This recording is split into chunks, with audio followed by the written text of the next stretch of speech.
Hello, YouTube. This is Mahadeva, the Thunder Wizard, Michael William Denney.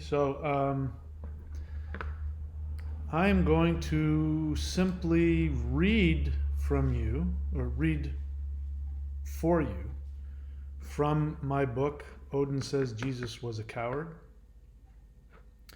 And I may do this with all of my books. If they get enough views, I'll be happy to do that. And as I feel motivated to do so, I will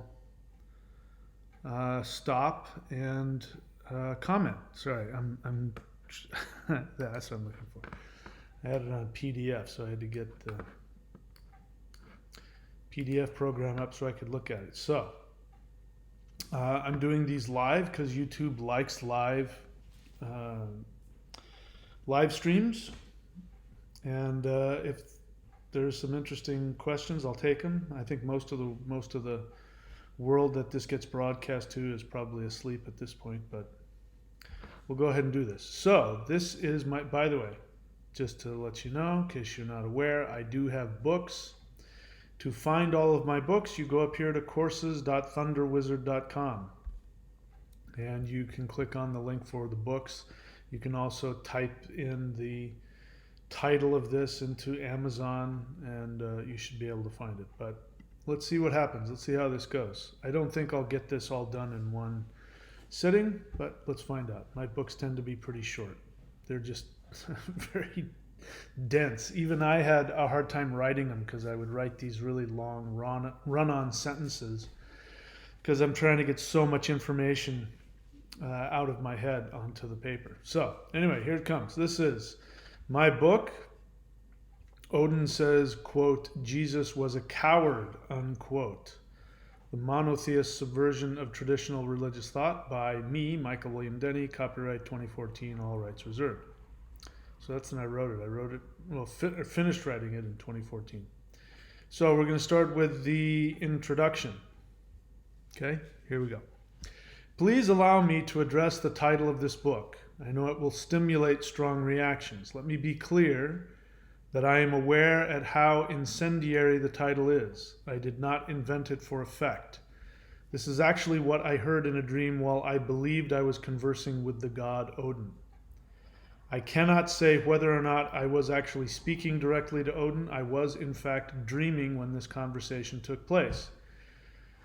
That's not entirely true. I wasn't completely in a dream. I was in that state between waking and dreaming.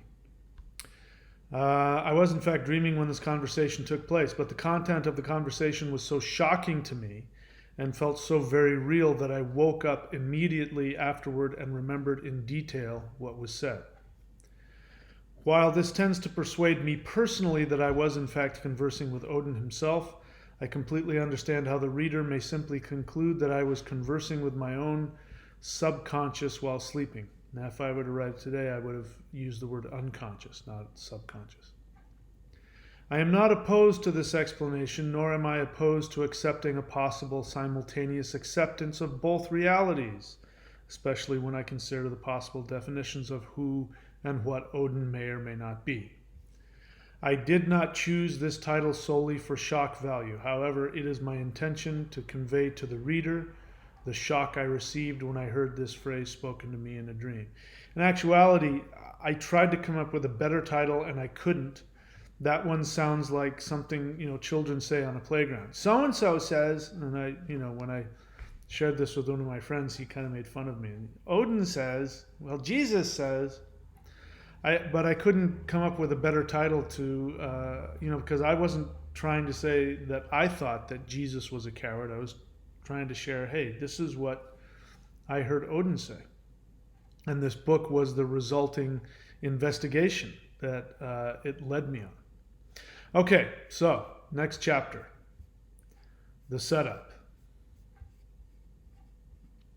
Without going into too much personal history, I feel I need to set the stage here a little bit. For those who have followed my work and teachings, you already know some of my background and how I became interested in the pre-Christian religion of Northwestern Europe. To put it succinctly, after almost 20 years of studying, teaching, and practicing shamanic spiritual disciplines from multiple animist and polytheist cultures, I became very interested in the indigenous animist and polytheist beliefs of my pre-Christian European ancestors. There's one of those enormous sentences I was telling you about. I am of Scandinavian and Anglo-Saxon descent. Actually, I am descended from, on both sides of my family, I am descended from the first British, English settlers in the New World. My mom had letters and things like that that traced her all the way back to the first people that came over. In fact, there was a story that she had in writing from one of her great whomever. Somebody sent her a letter about the first pilgrims who came over, and while they were crossing the ocean, their ship sprung a leak, and so the whole, they were hardcore, fundamentalist, Christian types. So they all got on their knees and they prayed. And according to the letter, who knows if it's true, a fish swam up and got stuck in the hole and saved them. So they all said, "Thank you, Jesus, for saving us." So I am of Scandinavian and Anglo-Saxon descent, straight from England. Both sides. My mother's name was Clark. Her maiden name was Clark. I am related to the Clark of Lewis and Clark. He's like my great uncle or something like that. And my dad, last name Denney, I just found this out recently, but Denney was one of the original founders of Seattle. And there was a little town used to be a little town. When my mom was born, there was this little town called Kent. Well, still there, Kent, Washington. It's now a suburb of Seattle, but when my mom and dad were alive, it was this little tiny town in the middle of, nowhere. And I went there years ago to just see where my parents had born. I went to go see the house that my mom was born in. It was still there, and it was still like this wooden, it looked like a cabin.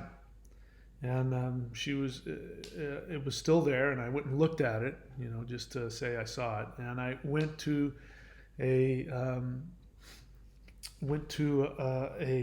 phone book in a phone booth, and I started looking through the phone book, and I saw Clark's and Denney's, the two names, my mom's maiden name and my dad's last name. So I'm from pure, American. They don't get a whole hell of a lot more Anglo-Saxon American than me. That's my descent. Anyway, back to the book. I am of Scandinavian and Anglo-Saxon descent, so I began studying the indigenous polytheist myths of my ancestors, more commonly known as the Norse myths. In my childhood and early adulthood, I had intensely followed the Protestant Christian religion of my parents. So understandably, the myth of the sacrifice of Jesus on the cross was an extremely powerful and prevalent influence on my spiritual thinking for much of my life. After abandoning Christianity in my early 20s, I worked very hard to eradicate the whole idea of any higher power needing any kind of atonement sacrifice in order to commune with humans. The whole idea that some omnipotent creator would go to the immense trouble of creating human beings in his image just to then summarily reject them as evil and consign them to an eternity of torment was abhorrent to me. I rejected the entire notion that humans were in need of any kind of salvation. The whole idea of Jesus' sacrifice on the cross, ritual murder, in order to satisfy the anger of God against his own children was, well, I have no adequate words. I'm sure you can understand my feelings even if you may not agree with them. So this was my mindset when I began to study the Norse myths. I was therefore intrigued when I began to study the story of Odin's sacrifice on the Tree of Life, which at first glance resembled Jesus' death on the cross. For those who don't know the story of Odin's sacrifice, here is the mythological event in question where Odin sacrificed himself on the Tree of Life. Odin speaks. I know that I hung on a windy tree 9 long nights, wounded with a spear, sacrificed to Odin, the fury of awareness. myself to myself, on that tree of which no man knows from where its roots run. No bread did they give me, nor drinking horn.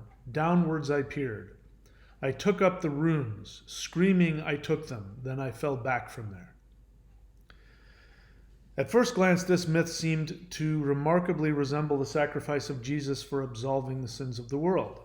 I had a personal aversion to the Jesus sacrificial myth, so I was having some difficulty with the sacrifice of Odin. As it turns out, as many moderners have done before me, I was projecting my post-Christianized worldview on a pre-Christian animist myth. So without further delay, allow me to now share with you the dream in question that completely obliterated my previous understanding of spiritual sacrifice. Okay, so now we move on to the next chapter, which would be the third chapter, which is just simply entitled The Dream. Oftentimes, when I want spiritual understanding to a deep question, during the early morning hours when I wake up from a deep sleep, I will allow myself to drift into a state of awareness where I am not awake, but I am still semi-conscious. In this shamanic dream state, I will state a question and wait for a response. Sometimes nothing happens and I just drift off into normal sleep and dreams, but sometimes I will be rewarded with a direct answer to my question. The answer may come in the form of a dream or in the form of a dialogue with a seemingly independent consciousness, or sometimes I am aware that I engage in a dialogue with my own subconscious, whom I value as a valuable source of powerful information and revelation. This practice has proven very valuable to my spiritual training over the years. I used the word value 3 times way too quickly. If I was editing myself, I would have changed that up. So, one morning, while in this state, I realized that I was a little disturbed at the resemblance of the Odin sacrifice to the Jesus crucifixion. So in my mind, I verbalized this question, quote, Odin, what is the difference between Jesus' sacrifice on the cross for the forgiveness of sins and your sacrifice on the world tree? To my absolute shock, I immediately heard this answer in a booming voice. Jesus was a coward. This was extremely shocking to me. It was also very frightening. I am still sensitive to the concept of blasphemy. While I no longer believed in the Christian idea of sinfulness, I would certainly not have characterized the selfless act of willingly sacrificing oneself for the benefit of others as cowardly. Even though I personally rejected the need for the crucifixion of Jesus, I would never, ever have characterized it as an act of cowardice. Any such act in my mind would definitely be one of extreme bravery and selflessness. My previous years as a fundamentalist Christian had taught me that any being that questions the divinity of Christ was demonic. So if the reader, upon reading this supposed response of Odin, had an immediate reaction that such a voice must have been the devil himself, be aware that such a possibility was not lost on me either. This was no ordinary dream for me. I was still in a state of semi-consciousness, and I briefly mused on the idea of opening my eyes and ending this conversation. I decided that I was not willing to allow old fears to stop my inquiry. I chose to believe that I had the power to decide what I wanted to believe or not to believe, and if this were some kind of demonic voice, I chose to believe that I had the power to investigate it and choose to accept or reject its validity. I was not going to react from fear, so I stayed with the dream state and continued to listen. After a brief pause, as if aware of my internal decision to stay with the dream, the voice continued, quote, when Jesus died on the cross, he took away man's most precious gift of the gods, the gift of self-determination. Jesus gave away his salvation to a world that neither wanted it, appreciated it, understood it, nor earned it. And look at what men have done with this supposed free gift of forgiveness. Nothing. Jesus turned magnificent men into powerless sheep. Odin's voice intensified with increasing passion. He continued, I earned my enlightenment. I sacrificed myself to myself. Giving enlightenment to one who has not worked for it is the gravest of insults. It says that they cannot achieve it for themselves. No warrior ever acts this way toward another person. Why would I demean and insult someone so badly to deny them the honor of earning for themselves the gift of infinity? A warrior gives all men ultimate respect. To die in the pursuit of self-awareness is the noblest of acts. If I thought someone was not capable of such an act, I would still allow them the honor of dying while trying to achieve it. If I gave them my enlightenment, what use do they have of their own immortal divine spirit? What a waste. What a colossal waste. If Jesus or anyone else tried to give me their salvation that they earned, I would, like any true warrior, kill them on the spot for such an offense. Unlike Jesus, I shared my example of my own sacrifice so that men could replicate it for themselves, so that they could equally share in the gift of self-evolution. They, through their own efforts, can stand side by side with me, Odin, as warriors, not as pathetic sheep. They need not worship me, they can worship themselves. Anyone who endures such self-sacrifice as I have will never take it for granted. Never. It is impossible to do so. But look at men today. They respect nothing. I was the first of men to sacrifice myself to myself, and as a result, the eternal mysteries of existence revealed themselves to me. The runes do not magically remove sins. They empower men to die to and transcend their self-imposed limitations. The only path to true evolution is that of the warrior. Without the warrior spirit, men will fail. I am a warrior, Jesus is not. He is a coward, and he teaches men to be cowards. Bear in mind, this is Odin talking, not me. Odin continues. I will not condescend to mankind by attempting to change his mind. He has made his choice. He has chosen to abandon the path of the warrior, the path to his own self-transformation. Man has chosen to give Jesus control over his eternal destiny. Jesus was a slave and a sheep, and man has chosen to follow Jesus' example. I will respect man in whatever decision he makes, regardless of how disgusting it may be to me. For me, there is only one sin. That is to deny oneself the realization of one's full potential. That's the end of Odin's quote there.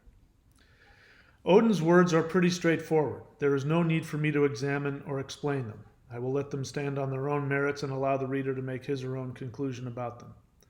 Much more was said to me in that dream. Much of it was downloaded into my consciousness in heavily concentrated chunks that I am still absorbing, much like unzipping a large download file on your computer. What is difficult for me to portray in my attempt to record this small portion of Odin's words spoken to me is, even though he seemed quite angry and clearly passionate about his feelings, he also betrayed a stoic sadness beneath his anger. I sensed that he felt man's conversion to Christianity and subsequent rejection of traditional spiritual values was a profound tragedy for the cosmos. Quote, what a waste, what a colossal waste, unquote. In the midst of Odin's measured fury, the name Odin comes from the Germanic word Woden, which means he who is consumed with the fury of awareness. He made it clear to me that his understanding of the warrior spiritual code would not allow him to mourn or lament. I sensed that even though he wanted very much to seek to persuade men of the superiority of the warrior's path, his own warrior code, his own orlog, origin law that gives each person their own specific destiny, prevented him from doing so. As a true warrior, Odin was honor-bound to respect man's choice. I felt that Odin had deliberately chosen to withdraw from the world stage in order to honor man's choice of embracing Christianity. My conclusion, based on what I sensed from Odin, is that the reason men stopped worshiping Odin was not because he had lost to Christianity. This wasn't a spiritual competition for him. He was not a forlorn, rejected deity desperate for man's adulation who, without the worship of his followers, would fade into oblivion and out of memory. Instead, he was a powerful, eternal, self-evolved being of total awareness that deliberately chose to step aside and allow humans to experience the inevitable effects of their choice. Odin was a god of experience. Jesus, on the other hand, is a god of intellectual influence. Odin seemed to prefer practical experience over intellectual persuasion. As a warrior, Odin might say, well, they've made their own bed, now they have to lie in it. I had the feeling that Odin had perhaps traveled to other dimensions to continue his spiritual learning. I also had the feeling that he had recently returned to our dimension. I like to think that perhaps we are entering a new phase of existence where people will once again seek to be consumed by the fire of the fury of total awareness. Odin.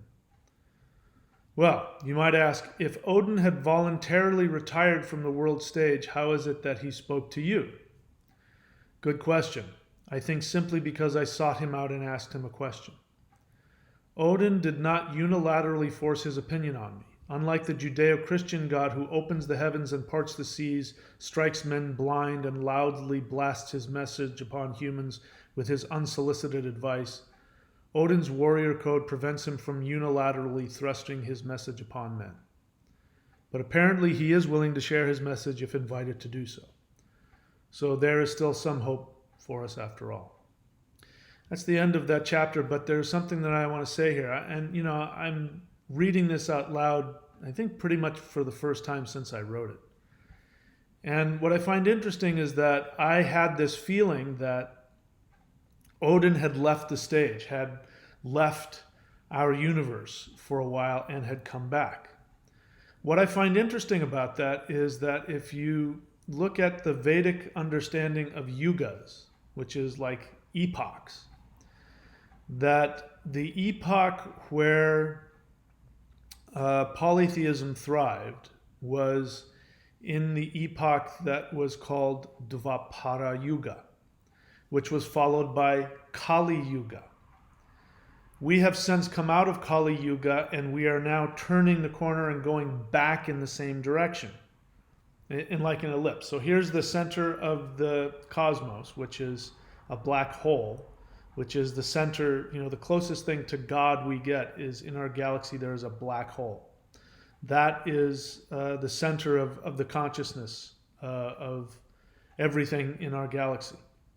And there are 4 yugas, and one of them is the Golden Age. And in the Golden Age, that's when our planet was the closest to the center of the cosmos, or the center of the galaxy. And then as we revolve around, the furthest away would be Kali Yuga, the Age of Darkness. So in Kali Yuga, 75% of the human race is asleep and only 25% is awake. In Dvapara Yuga, 50% are asleep and 50% are awake. So if we're going in this, this orbit, this ellipse, right? Because it's close and then it's far away and then it's close. So if we just passed, like our ancestors were in Dvapara Yuga here, and then they went into Kali Yuga here. We've now come around and now we're back in Dvapara Yuga. We're directly opposite where that time was. So it's sort of like if we're, you make a U-turn around opposite direction on the other side. And so that energy is slicing back to us. And it's interesting that now, not just me, but many other people and people who have contacted me are being having communications and are being, having dreams and visions of the old gods. And many people who didn't even know who they were. Like I didn't know who Hulda was. I'd never heard of Hulda or Hole. I'd never heard of those, that mother goddess of earth. And I got the Hul breath from her, and I had to do research to find out who she was. Then I found out there was this really ancient Germanic goddess called Hole or Hulda. And same thing with Odin. Of course I had known who Odin was, but it was just an intellectual idea. I hadn't done any research. And as I was new into this, all kinds of things, there were other things that I won't share that were given to me that after doing some historical research, I found out, holy crap, there's no way I could have known that. So that's what's led me to believe that Odin is a real entity and he communicates. And I think the feeling that I had that he had gone away was during Kali Yuga, when it was just the age of Pisces. It was the age of the monotheism, the age of Jehovah. We're coming out of that now, and now we're being hit with the vibrations that are coming at us from the other side of Dvapara Yuga, from however long ago it was, 3,000, 4,000 years ago. So that's just something interesting. All right, let's get on to the next chapter. Again, I am reading from my book, Odin Says Jesus Was a Coward. And the next chapter, I believe is chapter 4, is entitled A Lost Warrior Culture. Bear in mind, I haven't read this in years. I don't even know if I remember what I wrote. So this is going to be as new to me as it is to you. A Lost Warrior Culture. There is something else very unique and very powerful that I experienced while conversing with Odin that I would like to share with the reader. Odin vibrated on a very intense level that I had not experienced in any other spiritual path before. It was a little overwhelming and disturbing. All right, so I'm going to stop here for a second. I was also in communication with other Norse deities. I was just learning about them on a personal level. It was all very brand new to me. And I had the same experience with Thor, where with both Odin and Thor, the communication that I experienced, and I think I'm about to talk about this in a second, so I may be getting ahead of myself, but my experience with Odin and Thor was that they were very fiery. They were very intense. They were very passionate. And when they respond fully with everything that they have. And it's just whatever it is that they're feeling, anger, love, happiness, sadness, whatever it is they feel it and just blast it at you. It's really intense. That's different because I've worked with other, deities and entities of other traditions, obviously the Vedic tradition and the African tradition and the Taoist tradition. And they're all very different, very different. The feelings that come from them are just very different. And the Northern European gods, especially the Germanic deities, are, they're intense, man. They're hardcore. And so I think I'm about to share about this. Odin vibrated on a very intense level. I'm reading back now, reading from the book. Odin vibrated on a very intense level that I had not experienced in any other spiritual path before. It was a little overwhelming and disturbing. I have since discovered that my discomfort was as a result of never having felt that kind of spiritual vibration before in my other studies. It was completely unique to my experience. It took a while to get used to it. Over the years, while investigating different mystical traditions from various cultures, I believe I have had personal experience with various different deities and spiritual guides. Each cultural path has a different specific vibrational feel to it. I have found that the spiritual traditions of various cultures reflect the various elements in nature. Oh, this will be fun. The 4 elements and the 4 races. According to a Hopi myth, when human beings began spreading across the globe, the Great Spirit gave each of the 4 races an element to study and master. The Africans were given water. The East Asians were given ether. The Native Americans were given earth. Europeans were given the element of fire.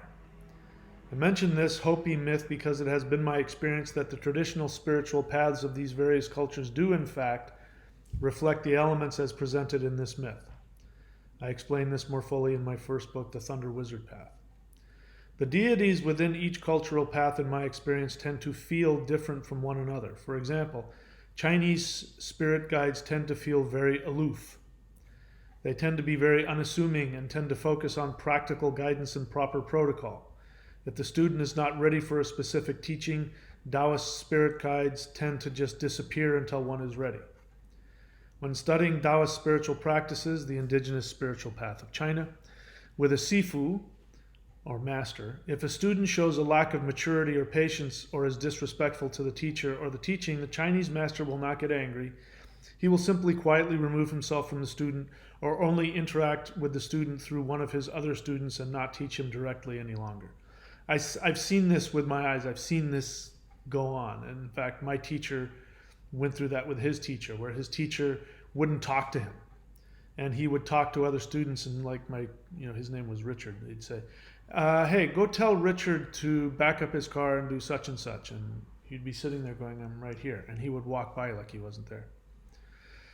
That's, they do that kind of stuff. So they're very aloof, they're very ethereal that way. All right, getting back to the text here. He will simply quietly remove himself from the student or only interact with the student through one of his other students and not teach him directly any longer. Or he may give the student some less advanced techniques and watch from a distance until the student has shown that he has matured enough to be able to handle the advanced teaching. In other words, in order to make progress in Chinese spiritual practices, one must have subtlety, patience, self-control, and discipline. This is congruous with the ether element, which cannot be mastered without subtlety, self-discipline, and patience. While studying African shamanic drumming, I found that, like water, one must bring a joyful abandon to the art of drumming. African teachers, in my experience, tend to toss you in the deep end and allow the student to become engulfed in the power of their world. Traditional African drumming is very precise, but if one overthinks it, they can lose the rhythm. One must fully give themselves to the flow of the rhythm. My African teachers had a joyfulness and non-judgmental acceptance of everyone that can only be experienced to be understood. And to me, they have taught me the essence of water. According to the Hopi myth, Europeans have been given the element of fire. My experience with Odin taught me about the true essence of the spiritual warrior and the spirit element of fire. I am ethnically of Northern European descent, so you would think that I would have a natural inclination toward the fire element. Yet when I first started working with Odin and Thunar, I was overwhelmed and a little frightened at the sheer power they exuded. They also interacted with me in a completely unique way to which I was unaccustomed. The first thing that I noticed was a fierce love, commitment, and loyalty. They also tended to be very expressive with their emotions. This was in total contrast to my experience with Taoist spirit guides who focus on technique and rarely communicate their feelings or presence. When I first started to contact the Teutonic deities in trance, I was transported to a wooden longhouse. Oh, I had completely forgotten about this. When I was first starting to contact the Teutonic deities in trance, I was transported to a wooden longhouse. On the walls were swords and shields. The longhouse was illuminated by blazing fires and torchlight. The fires reflected off the shields, creating orange, dancing shadows on the wooden walls. Inside it was very warm and comfortable. There was dancing, drinking, music, and shouting. I was surrounded by laughing, burly, bearded men who hugged me, slapped me on the back, and welcomed me into their longhouse. There were women in that ethereal longhouse too, but they seemed to hang back, allowing me to be welcomed as a warrior by other warriors. I'm getting emotional reading this, remembering this. There was an exuberance and a joy that was contagious. It was a major party in there, and I was immediately accepted as one of the locals. But what struck me the most was the feeling of family, warmth, and love. But it was a fierce love, a love of complete commitment and loyalty. I had never felt that before, ever.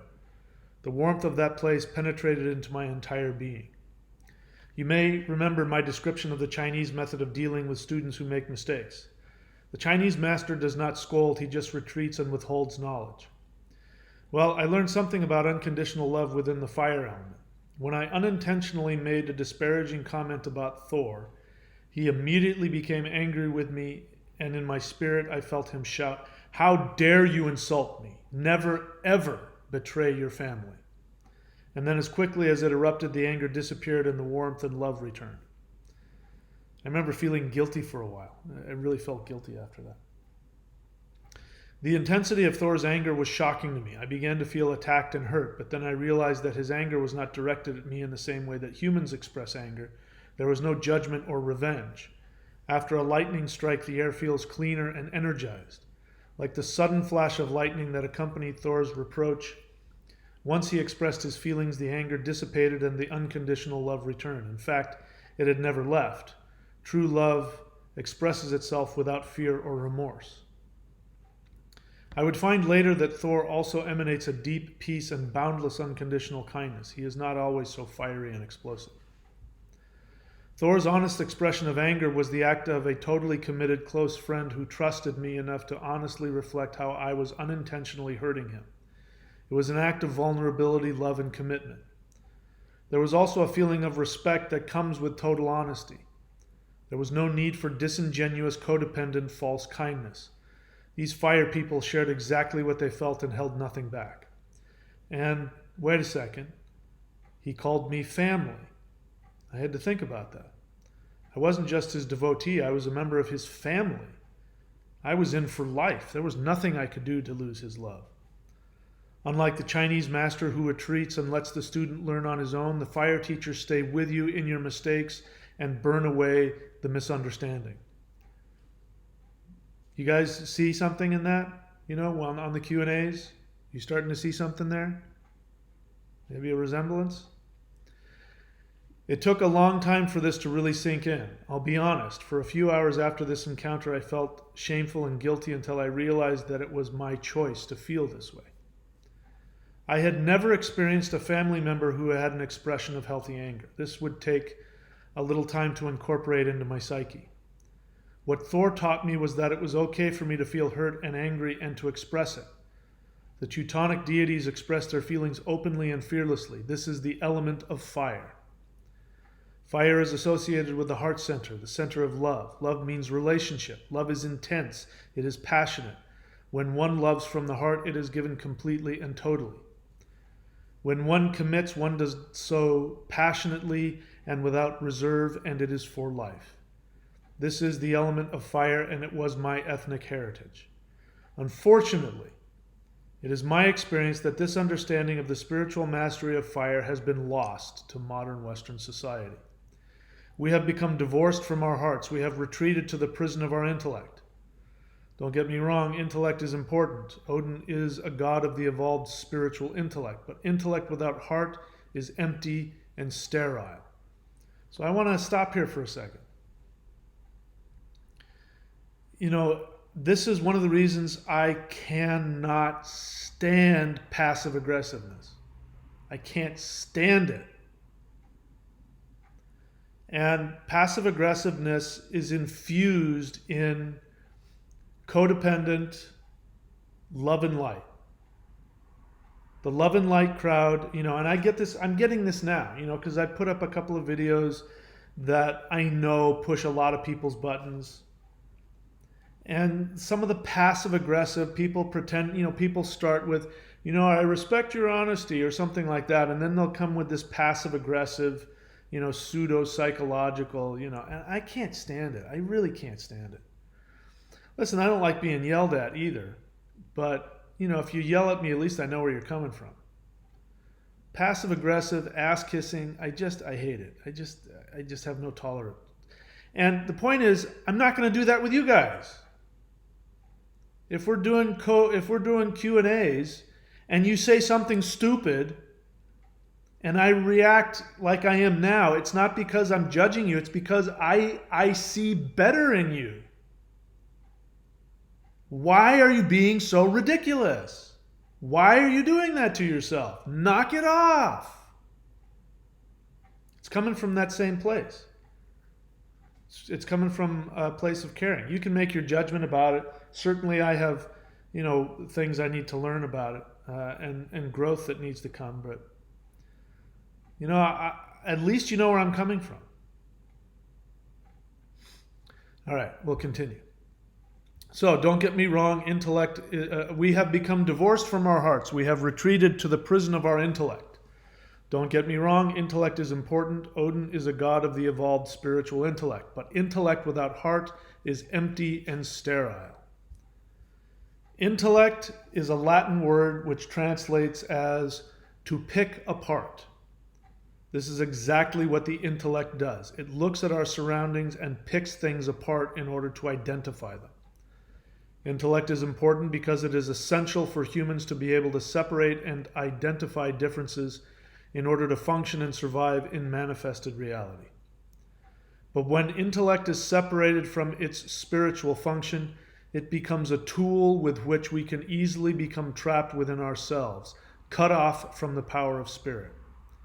We can become trapped in arbitrary, over-intellectualized thinking that has little practical value in our lives. For intellect to function at its highest vibration, it must be fueled with the fire of the heart. It must be fueled by unconditional love. And this is me now, when I hear people talking from their intellect, it offends me. because I want to feel you.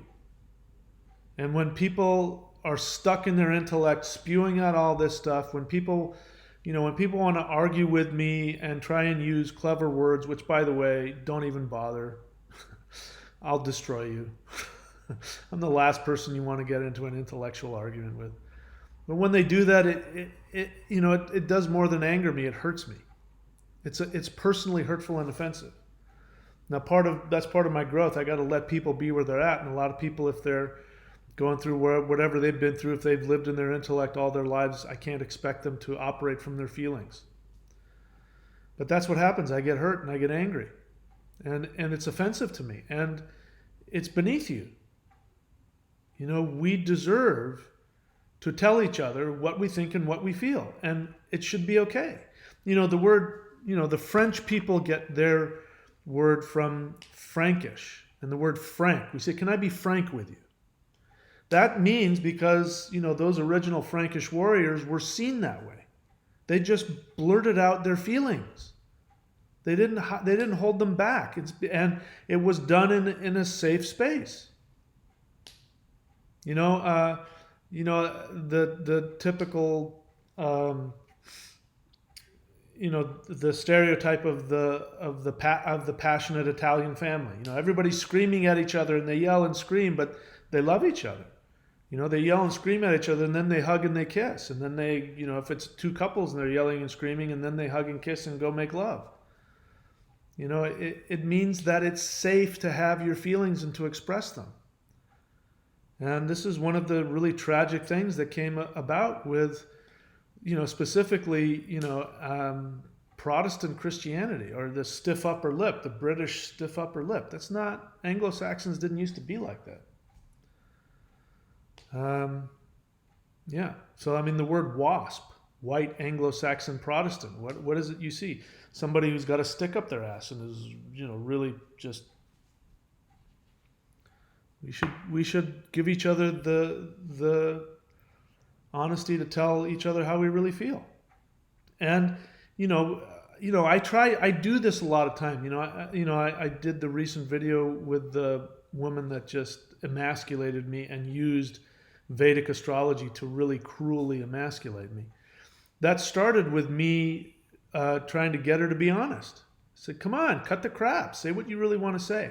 I was telling her to tell me her emotional experience.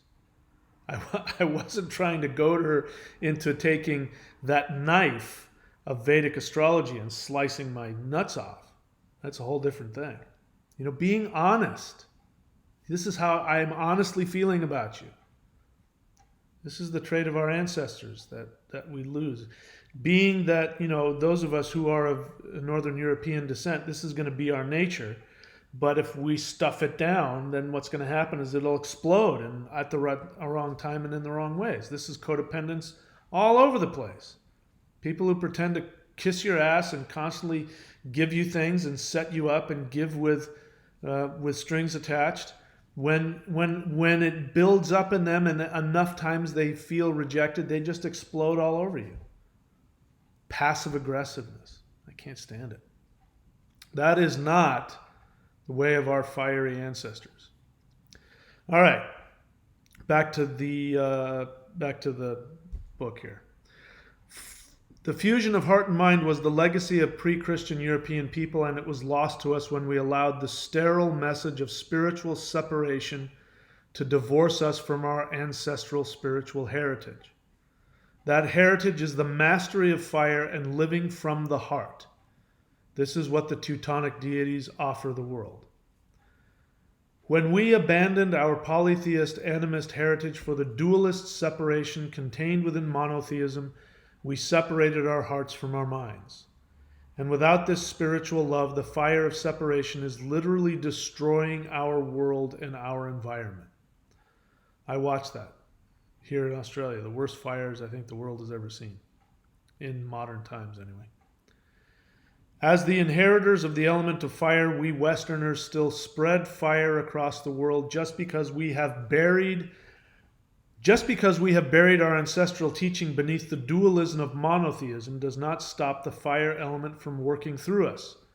We still unconsciously spread fire everywhere we go. But without the guidance of our ancestral spiritual teachings, that fire does not create, it destroys. The fire we are spreading across the globe is not the inclusive fire of love, but the destructive fire of entropy, the fire of separation. It is separating our hearts from our minds. Once that entropic fire is released, it cannot be put back in its bottle. The myth of the fires of Ragnarok that destroy the world is about the fires of entropy. We are living in Ragnarok now, and it is during Ragnarok that the warriors of Odin, self-awareness, arise to combat the fires of destructive entropy. Spiritual warfare is not what we may think it to be. The myth of Valhalla teaches that when someone dies in battle, they ascend to the Hall of the Chosen, where Odin trains them to fight as a spiritual warrior. To die in battle does not mean being killed in acts of physical violence. It means to live fearlessly from the heart without regret. It means to share your heart and soul with all those you encounter without holding back. Those who live this way have no attachments to this earthly life because they have lived completely. They have satiated their desires and shared their love with all they have encountered. Since they have no regrets, they have no need to be reborn. They are free to ascend to spiritual heights after death and are free to help others in their battle to be free. This is the call of the spiritual warrior. He condemns destruction, fear, and cowardice where he finds it. He fights for the freedom of the heart and soul. It is time for spiritual warriors of awareness to arise. If we are to save this world, we need that fire of the heart and combine it with spiritual intellect. This is the message of the ancestral deities of Europe. They are telling us to arise to our own awareness. They are telling us that we are running out of time. It's been a long time since I read that. So that was, I think, up to chapter 4. Let me see here. I didn't number the chapters. I don't know why I didn't do that. So let's see. I read Introduction, the Setup, the Dream. So 1, 2, 3. So the third chapter, the fourth if you include the introduction. So I'm going to stop there for the moment. I have no idea if anybody's on here. If they are, I'll be happy to answer any questions. I don't see any questions here. How long have I been talking? 47 minutes. All right. Let's talk a little bit longer. I guess, but wow, that really impacted me. You'd think it wouldn't. I mean, I wrote that book. And you would think that wouldn't impact me. But when I read it, I'm just going to be honest with you. When I read it, it feels like I'm channeling something. It doesn't feel like I'm reading my book. It feels like I'm reading something somebody has channeled. And it brings up a lot of emotions in me. And I realize how emotionally how emotionally struck I am at the idea of fire being love and fire being honesty, and how saddening it is for me to see so many people are just so codependent. They're in so much denial. They struggle. They don't feel the right to have any of their feelings.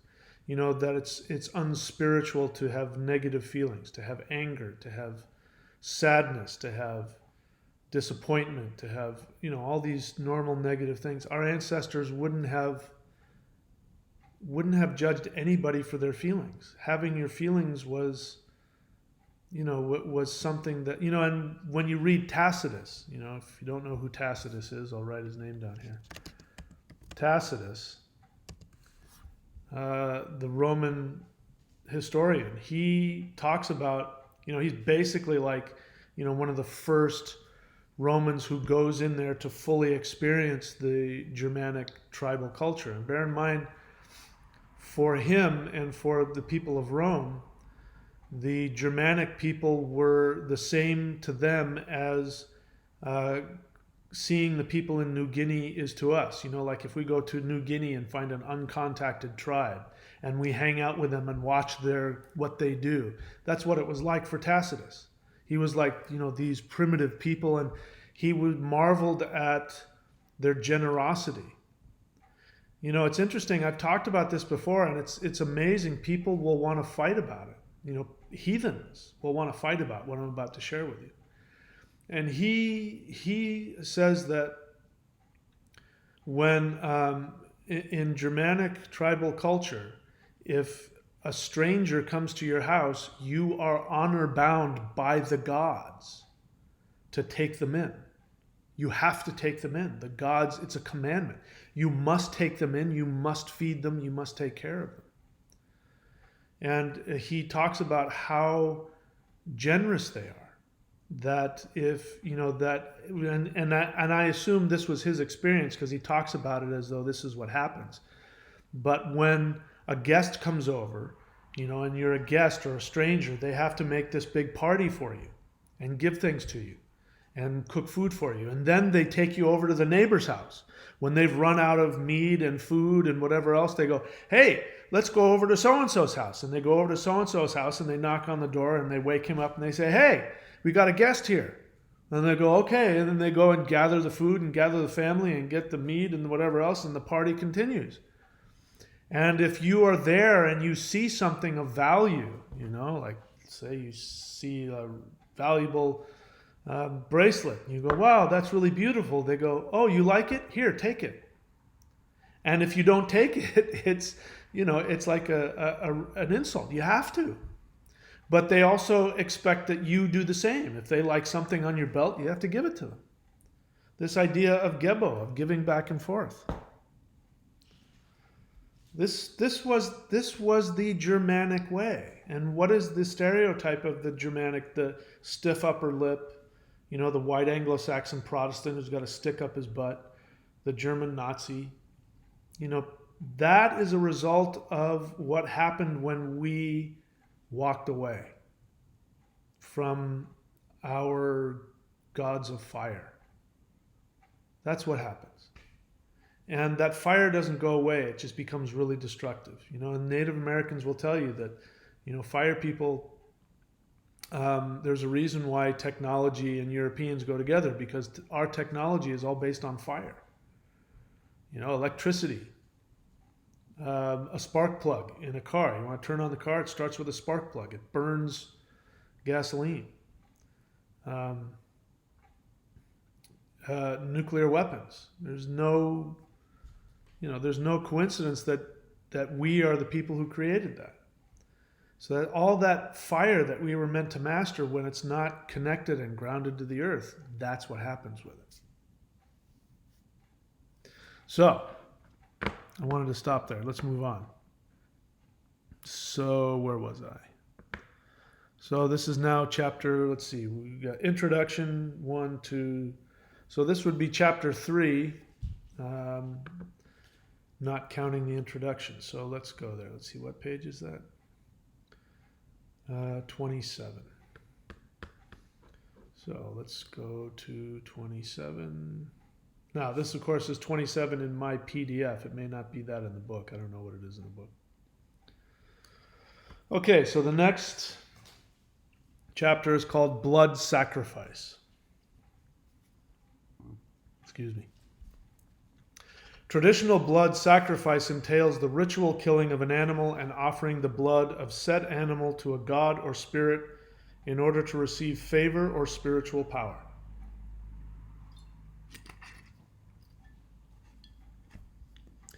While the sacrifice of Jesus is technically a blood offering, it differs from traditional blood sacrifices in some very significant ways.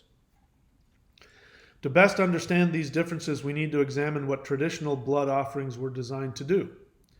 Traditional blood offerings were designed to achieve a dynamic balance between men. Where did I go? Traditional blood offerings were designed to achieve a dynamic balance between men and gods. The foundation for the understanding of the purpose of animal sacrifice rests upon understanding the traditional polytheist animistic worldview. What is animism? The word animism comes from the Latin word animus, which means mind, soul, or intention. Animism is a spiritual philosophy that believes that all things seen or unseen in manifested existence has a consciousness, an animus, with which we humans can interact and communicate. Animism is the original religion of all cultures on the planet. It is the original spiritual survival strategy of all humans. Every culture and spiritual path on the planet that has ever existed can trace its origins to a form of animism.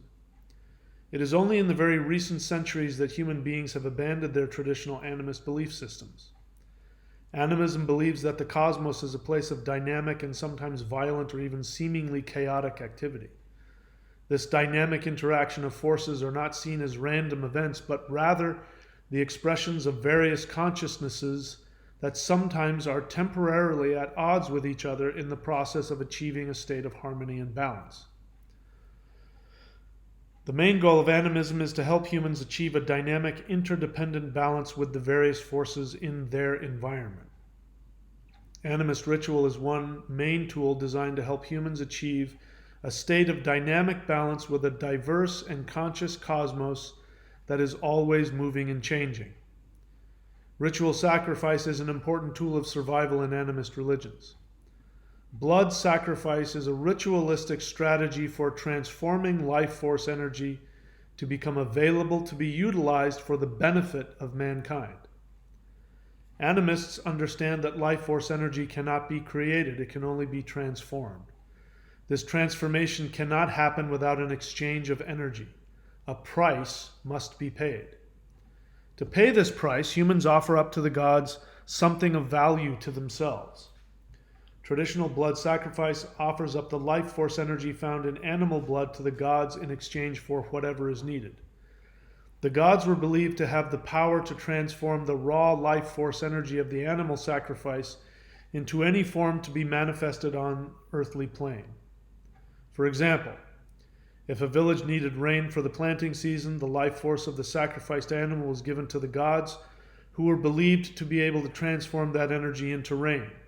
A very simple and logical idea. Even a child can easily understand the dynamics of this interaction. In human terms, if you want someone's help, you usually offer something of value in exchange for such help. Okay, so you get the idea.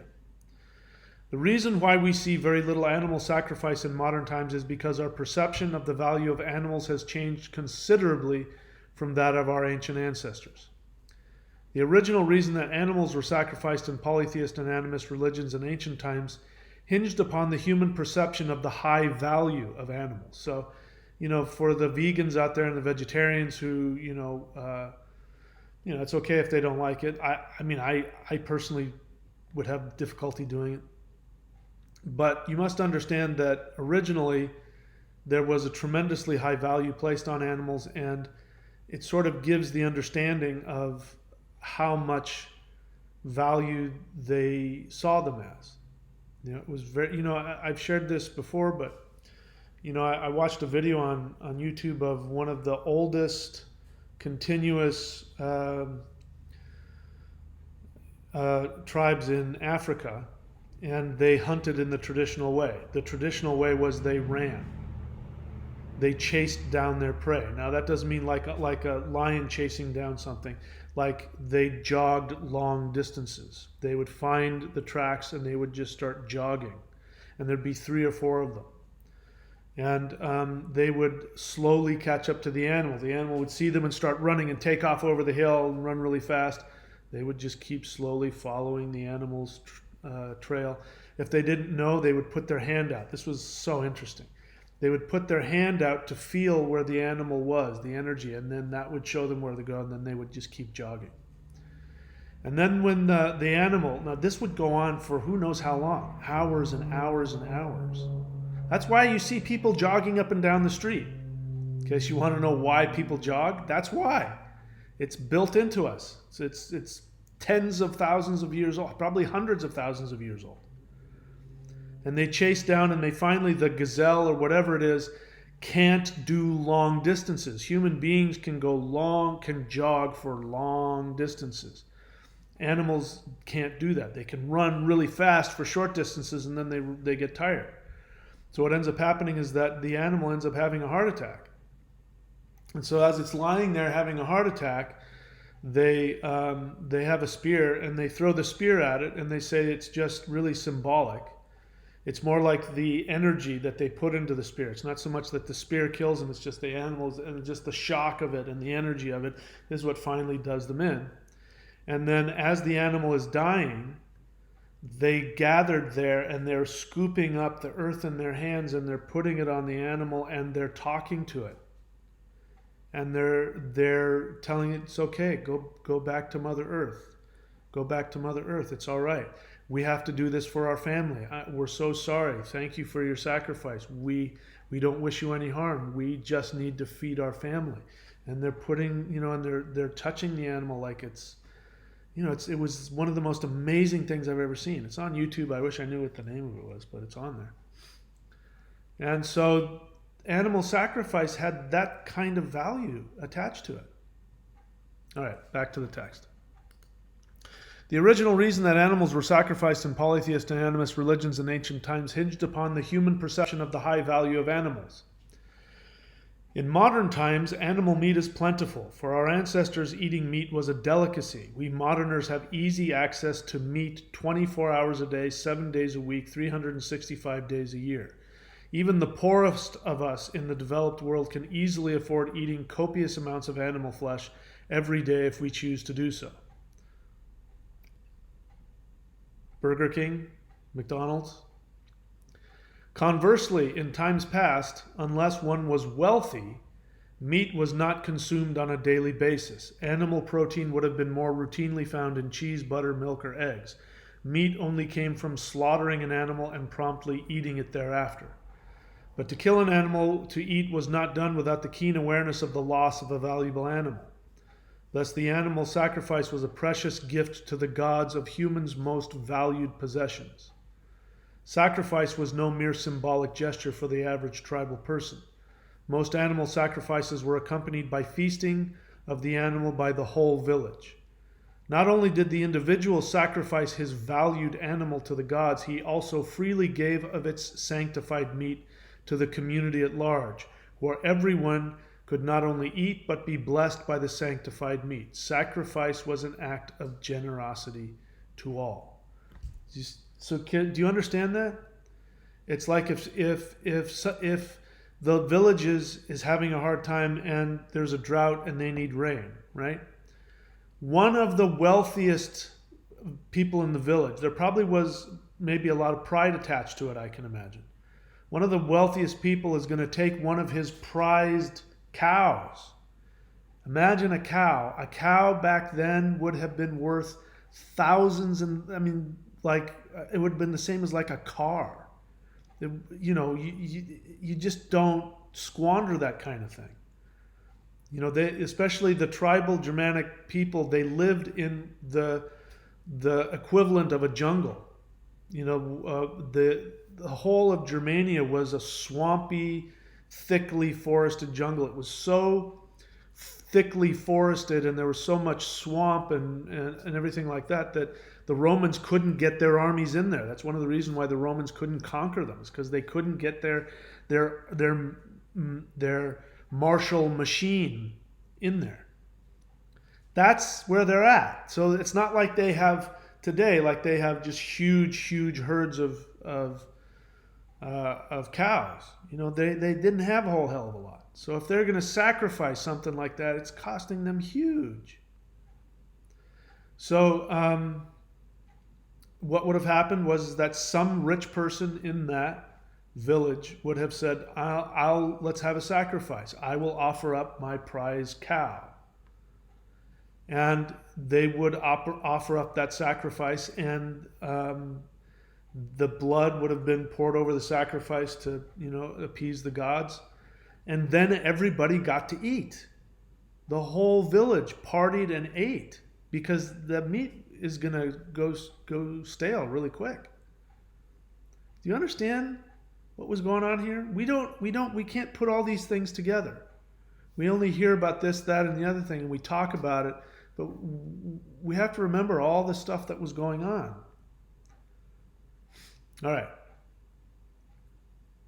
One practical reason why some modern polytheist cultures, such as the Hindu, no longer practice animal sacrifice is because of the change in our perception of the value of livestock. There are other reasons as well, but in my opinion, this shift in ideas is also because animals are more readily available than they were in ancient times. So, for successful sacrifices today, modern animists must find other sources of life force energy that is perceived to be more scarce and valuable than animal flesh. Instead of animals, we can offer our own life force energy to the gods in the form of spiritual vows. A typical modern Hindu vow, for example, may consist of intense fasts, lengthy meditations, mantra recitations, abstinence of sex, or other types of vows that can last from 40 days to 1 year or more. In other words, nowadays our own time and energy are far more valuable to us than in the relatively easy acquired flesh of animals, which can be found on every street corner. Regardless of the source, spiritual sacrifice is the fee we give to the gods in exchange for their help in transforming our energy into the form we desire. I mentioned Hindus, I didn't say it here, but because the Hindu religion is the only existing Indo-European religion that has evolved from the original, that has an unbroken connection into prehistory. That's why I look to them. That's why I talk about them. That's why I bring them up. They are our elders. Whatever you may think about them, whatever you may think about that culture, that religion, no one can deny that they did not give up their ancestral religion. We did. So that has to say something. I've said it, in other places. I'll say it again. I don't think India will ever be conquered because they never gave up their gods. All right. All right, so then moving on. The origin of the word fee, F-E-E. In ancient times, around 2,000 years ago, the Roman historian Tacitus observed that the Germanic tribes did not use money in their transactions. In fact, he states that they didn't even understand the concept of coin money. They traded mostly in cattle for all of their transactions. So when placating the gods, the Germanic tribes offered their most prized possessions up in sacrifice in exchange for the gods' help. That is why today we still use the ancient word for cattle to denote a sacrifice or service, or as we call it today, a fee. Fee comes from the ancient Germanic word fehu, which meant cattle. All right, I think that's the end of that. Yeah. So I'm going to stop there because then it starts getting even more detailed and complicated. So we've talked for certainly over an hour by this time, right? How long have we been talking? Yeah, an hour, 108. Very powerful number. All right, so I'm happy to take any questions. If there aren't any questions, that's fine. This is a question and answer. Again, if you got a question, it's good to write the word question. Otherwise, I might miss it. So somebody using runes for their name says, how important is the knowledge that Odin received through his sacrifice, and how does it pertain to the spiritual and physical body, and what can we all learn from it? Well, I mean, do you really expect me to answer all three of those enormous questions in one quick little, 2-minute response? I mean, there are 3 books right there. How important is the knowledge that Odin received through his sacrifice, and how? I answer that in my books. So if you're new to my channel, you can go to courses.thunderwizard.com. I have no shortage of books. Just scroll down until you find books. You can also find me on Amazon. Yeah, very important questions that I just can't answer in 1 or 2 sound bites. Let's see, what else? Monica Heath, question, what do you think about blood over intent? I've got videos about it, so welcome to my channel.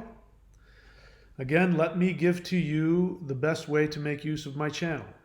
Go on to my channel. If you don't know how to do it, you can go and type in Thunder Wizard into YouTube, and up will come my channel page. Click on my channel page. Now, depending on what device you're using, on that channel page, there will be either a menu or something that you can do to search within the channel. So if on my laptop, I go down and it says thunderwizard.com and blah, blah, blah. And next to about, there's a little magnifying glass, not the one above, but the one below. You click on that and you type in the word blood over intent. My videos on blood over intent will come up. So I invite you to go watch those videos. That's true with anything. Anything. I've got no shortage of videos on there. So I invite you to read them. Let's see here. What else? Yeah, I mean, some of these guys are coming on here. Not fire. I believe you mean plasma, not fire. No, I mean fire. I mean what I say. Nightmare Smile Dog says Jesus is not a coward. Well, okay. We all have our opinions. Alekia Patria question. Then what nature people are Indians? The Hindu are Indo-Europeans.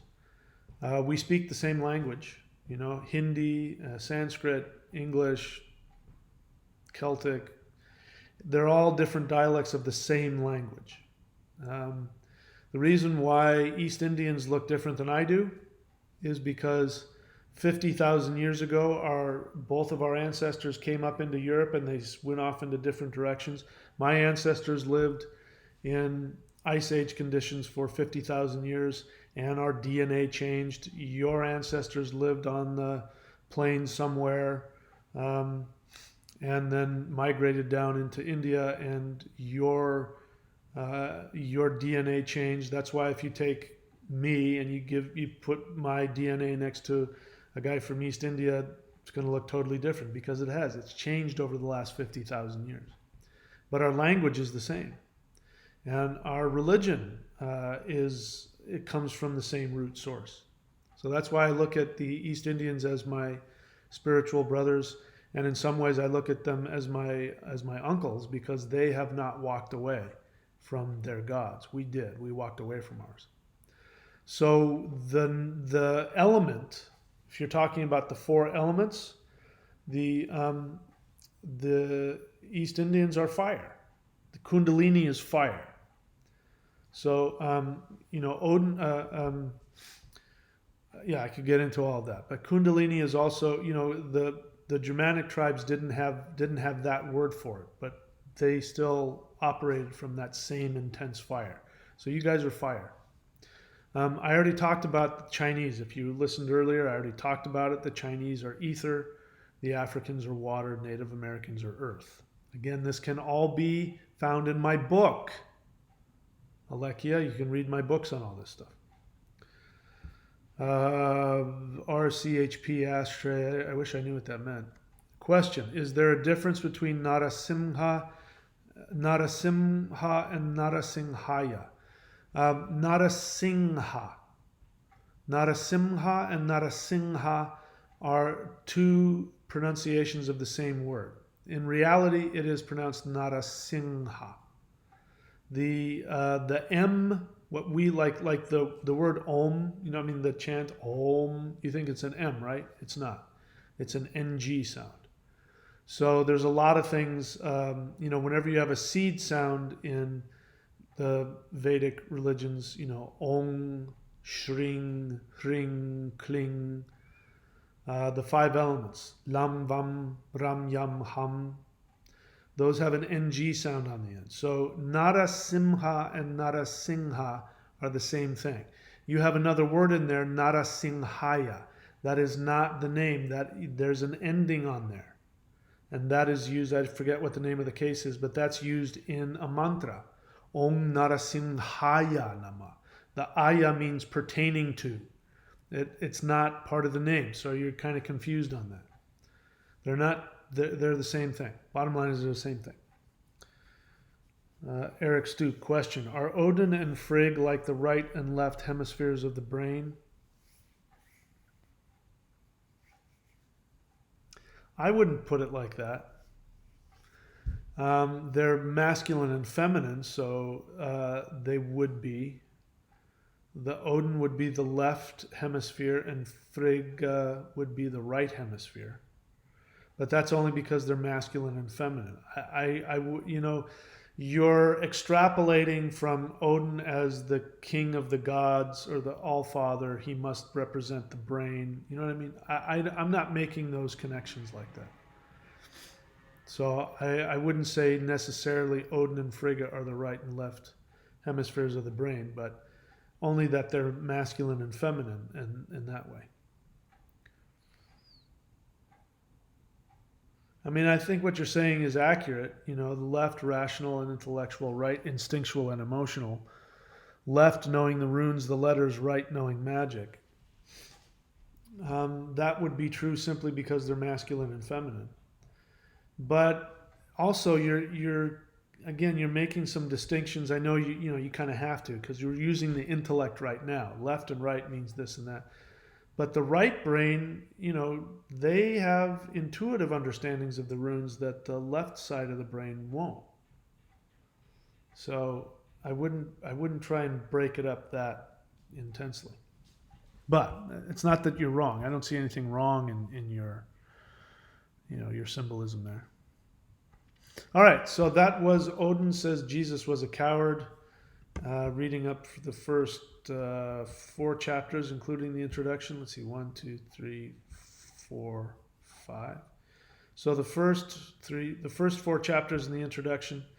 I'll come on and we'll keep doing this, and I'll do this with all of my books if you guys want. The way to get me to do videos is to watch them. I am all about getting this channel up and running hugely and getting it to really be the channel for spiritual information on YouTube.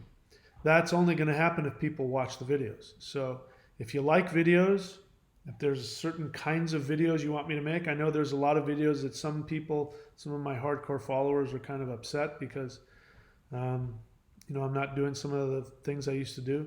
It's because they're not getting any views. You know what got the most views recently? The video I made about the haters on my channel. The YouTube people love to see me fight with people. So if you want to see me do stuff, get the views out there. Share them, put them on your social media. And if something is popular, I'll teach it on here. Alekia Patria. I'm going to say I'm not going to repeat your question, and the reason why YouTube took it off is because it on the surface looks racialist. But the short answer is I believe that they are fire also. Okay, that's it. I'm tired. All right, and do your meditations for me. I don't know what's going to happen with my visa here. This COVID-19 has really screwed up my visa. What normally happens is every 3 months I get to leave the country for a day or two, and then I get to come back. But if I leave the country, I can't come back because they've closed the borders. I do not want to go back to the States. I do not want to go back to Southern California in all of this garbage. I do not want to go back there. So, things may work out for me, they may not. I won't know probably for another month and a half, but I'm starting to worry. Because I thought the borders would be open by now. I thought this was going to blow by really quickly. And I thought things would be back to normal by June. I'm a little worried that's not going to happen. RCP Ashtray question, does Mahadeva have any prediction when the corona will end? I'm not even going to bother trying to ask that. I don't think Mahadeva would even give that out. I don't think I'm not even going to try asking that. Sorry. I'm just not going to try and make any kind of prediction like that. I just don't think it's helpful. Nope, no more questions. All right, guys, thanks for all your support. I will see you guys very soon. It's late here. Yeah, it's 10:30. I'm getting tired. All right, guys, talk to you soon. I'll finish out this book. probably very soon. All right, talk to you guys soon.